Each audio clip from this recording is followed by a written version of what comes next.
Cacus, the son of Vulcan, was a towering giant in Roman mythology. He had a fearsome power of breathing fire, and his brutal nature led him to terrorize the Aventine Hill. The legend has it that, before the founding of Rome, Hercules encountered Cacus and a fight broke out between them. Despite his size and strength, Cacus was no match for the mighty Hercules. The hero overpowered Cacus and strangled him to death, ridding the Aventine Hill of his tyranny forever. The power of fire that Cacus had possessed was so strong that even today the hill is considered a center of volcanic activity.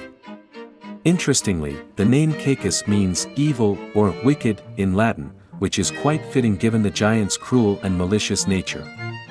But Cacus was not just any ordinary giant. He was the son of Vulcan, the god of fire, who had created him in his own image. Cacus was born with the power of breathing fire, and as he grew older, he became more and more violent and aggressive. He terrorized the people of Rome and the surrounding countryside, burning villages and killing innocent people. One day, Hercules was passing through the area when he heard about Cacus and his evil deeds. He decided to put an end to Cacus's reign of terror once and for all. When he arrived at the Aventine Hill, Cacus was waiting for him, breathing fire and ready to fight. But Hercules was prepared. He quickly engaged Cacus in battle, using all his strength and his legendary weapons to overcome the giant. In the end, he strangled Cacus to death, using his bare hands to crush the giant's windpipe. The people of Rome rejoiced at the news, and the Aventine Hill was finally free from the tyranny of Cacus. The story of Hercules and Cacus has become an important part of Roman mythology, inspiring many artistic renditions throughout history.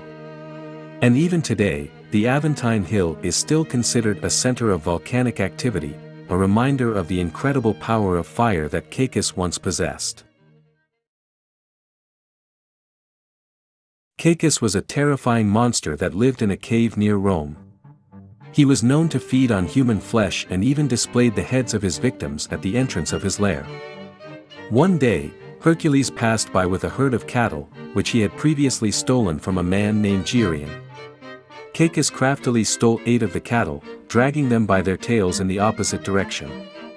The cries of the remaining herd led Hercules to discover the monster's cave.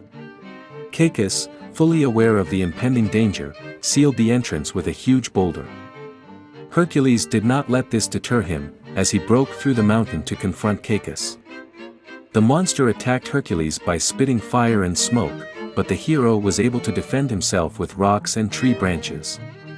His patience wearing thin, Hercules charged straight into the cave, where he seized Cacus and strangled him to death. According to some versions of the legend, Cacus had forced the stolen cattle to walk backwards, creating a false trail. However, he was eventually discovered when Hercules heard the cries of his remaining herd. Alternatively, Cacus' sister, Cacus, revealed his location to Hercules. Once Cacus was defeated, the people of the area were overjoyed to be rid of the terrifying monster.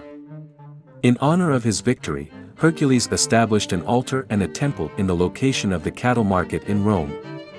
The Arcadian king Evander later recounted this story to Aeneas, explaining the annual rites performed in honor of Hercules.